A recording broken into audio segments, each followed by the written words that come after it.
अवधूत चिंतन श्री गुरुदेव दत्त श्री स्वामी समर्थ तुम्हा सर्वांचं आपल्या चॅनलमध्ये खूप खूप स्वागत करते आणि आजच्या या नवीन व्हिडिओला सुरुवात करते. हिंदू धर्मामध्ये सनातन धर्मामध्ये दत्त जयंती ही अत्यंत महत्त्वाची मानली जाते. दरवर्षी हा दिवस मार्गशीर्ष महिन्यातील पौर्णिमेला साजरा केला जातो.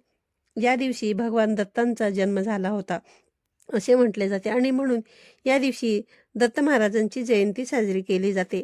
मार्गशीर्ष पौर्णिमेच्या दिवशी मृग नक्षत्रावरती सायंकाळी दत्तात्रेयांचा जन्म झाला आणि म्हणून त्या दिवशी दत्तात्रेयांचा जन्मोत्सव सर्व दत्त क्षेत्रामध्ये दत्त मंदिरामध्ये साजरा केला जातो.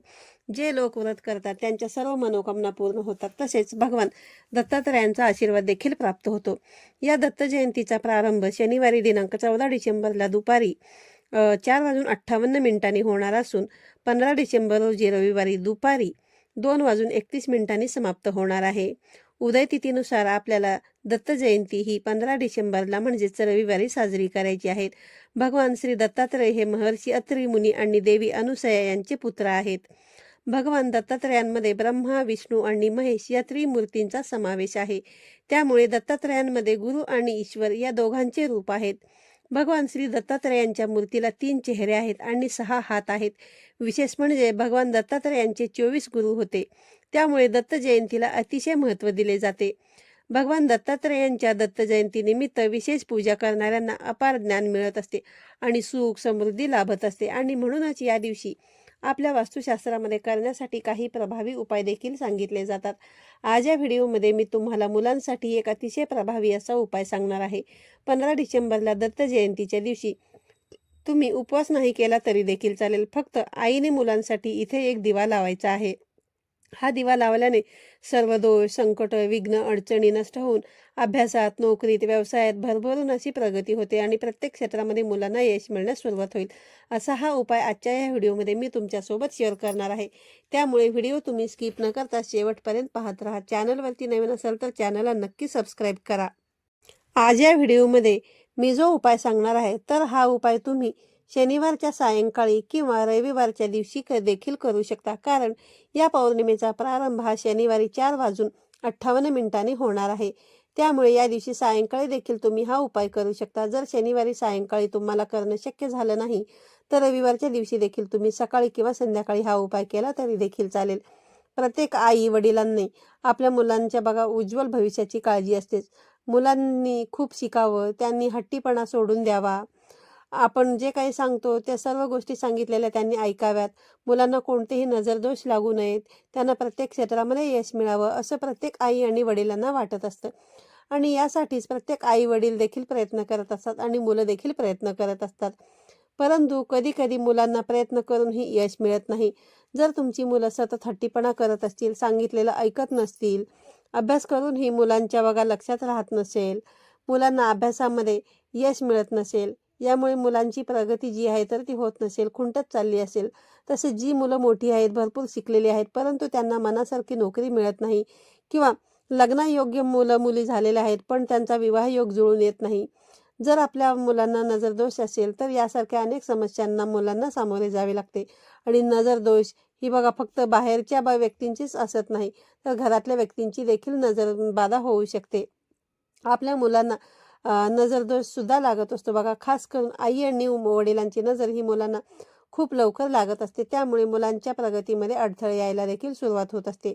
आणि म्हणूनच मुलांचे सर्व दोष, संकट, विघ्न, अडचणी दूर होण्यासाठी, प्रत्येक क्षेत्रामध्ये प्रगती होण्यासाठी आपल्याला श्री दत्त जयंतीच्या दिवशी मुलांसाठी हा एक दिवा लावायचा आहे. हा उपाय करण्यासाठी आपल्याला एक मातीची पणती घ्यायची आहे, चांगली घ्यायची आहे. तुटलेली फुटलेली मातीची पणती अशी तुम्ही या उपायासाठी घेऊ नका. तो दिवा तुम्ही जर अगोदर वापरलेला असेल तरी देखील चालेल, काही हरकत नाही. पण तो दिवा, ती पणती घेताना तुम्हाला स्वच्छ धुवून घ्यायची आहे. त्यानंतर या पणतीमध्ये आपल्याला कलाव्याची वात लावायची, ज्याला आपण रक्षासूत्र म्हणतो. लाल पिवळ्या रंगाचा धागा असतो तो घ्यायचा आहे आणि त्याची वात तुम्हाला या पणतीमध्ये लावायची आहे.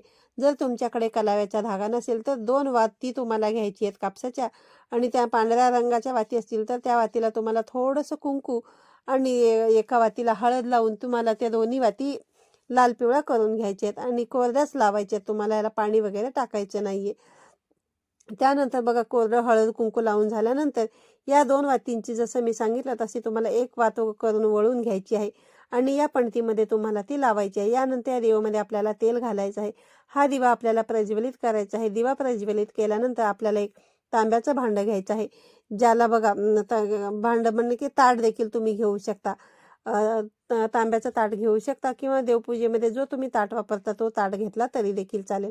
त्या ताटामध्ये तुम्हाला त्या तांब्या भरून तुम्हाला पाणी घ्यायचं आहे, पाणी टाकायचं आहे आणि यानंतर या पाण्यामध्ये हा जो दिवा आहे तर तो आपल्याला प्रज्वलित करून ठेवायचा आहे. प्रज्वलित करून ठेवल्यानंतर हा दिवा तुम्हाला आपल्या मुलांसाठी बघा आपल्या देवघरामध्ये स्वामींच्या फोटोसमोर तुम्हाला हा लावून घ्यायचा आहे. आता तुमच्या घरामध्ये जर दत्तगुरू महाराजांचा फोटो असेल, मूर्ती असेल तर हा दिवा तुम्ही तेथे लावायचा आहे आणि नसेल तर मग स्वामी महाराजांच्या फोटोसमोर किंवा मूर्तीसमोर हा जो दिवा आहे तर हा आपल्याला ठेवायचा आहे. कारण दत्त महाराजांचा अवतार म्हणजे श्री स्वामी समर्थ महाराज आहेत आणि म्हणूनच आपण हा दिवा तिथे देखील लावू शकतो. जर तुमच्या घराजवळ मंदिर असेल तर तिथे जाऊन मंदिरामध्ये देखील तुम्ही या पद्धतीने दिवा पणती लावू शकता. परंतु या दिवशी मंदिरामध्ये बघा खूप गर्दी असते, त्यामुळे तुम्ही घरच्या घरीच असा एक दिवा आपल्या मुलांसाठी लावायचा आहे. दिवा लावल्यानंतर दिव्याला हळदी, कुंकू, अक्षता, फुले, धूप, दीप, अगरबत्तीने ओवाळून घ्यायचा आहे आणि यानंतर तिथेच बसून तुम्हाला 108 वेळा दिगंबरा दिगंबरा श्रीपाद वल्लभ दिगंबरा या मंत्राचा जप करायचा आहे आणि मुलांसाठी तुम्हाला प्रार्थना करायची आहे. मुलांचे सर्व दोष, संकट, विघ्न, अडचणी दूर होण्यासाठी, त्याचबरोबर त्यांना प्रत्येक क्षेत्रामध्ये यश मिळवण्यासाठी तुम्हाला मनोभावे दत्तगुरू महाराजांना प्रार्थना करायची आहे. आणि यानंतर हा दिवा बघा जर तुम्ही सायंकाळी लावला असेल तर कमीत कमी रात्री 12 वाजेपर्यंत हा दिवा चालू राहील, इतकं तेल तुम्हाला त्या दिव्यामध्ये घालायचं आहे. आणि जर सकाळी लावला असेल तर दिवसभर हा दिवा चालू राहील याची काळजी तुम्हाला घ्यायची आहे आणि त्या हिशोबाने तुम्हाला त्या दिव्यामध्ये तेल जे आहे तर ते घालायचं आहे. आणि दिवा लावून झाल्यानंतर तुम्हाला मुलांना सुद्धा बघा त्या दिव्याच्या पाया पडायला सांगायचं आहे. तर असा हा एक दिवा तुम्हाला दत्त जयंतीच्या दिवशी तुमच्या मुलांसाठी लावायचा आहे.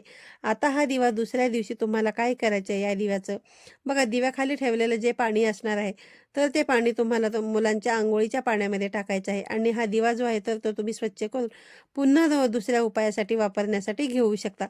तर असा हा एक दिवा तुम्हाला दत्त जयंतीच्या दिवशी मुलांसाठी नक्कीच लावायचा आहे. आपल्या वास्तुशास्त्रामध्ये सांगितलेले उपाय आहेत. प्रत्येक आई आणि वडिलांनी दत्त जयंतीला मुलांच्या प्रगतीसाठी, यश प्राप्तीसाठी हा उपाय नक्की करा. तुम्हाला व्हिडिओ आवडला असेल तर व्हिडिओला लाईक करा, चॅनलला सबस्क्राईब करा आणि व्हिडिओ जास्तीत जास्त तुमच्या मित्रपरिवारांसोबत शेअर करा. पुन्हा भेटूया अशाच एका नवीन आणि माहितीपूर्ण व्हिडिओमध्ये. तोपर्यंत सर्वांना श्री स्वामी समर्थ.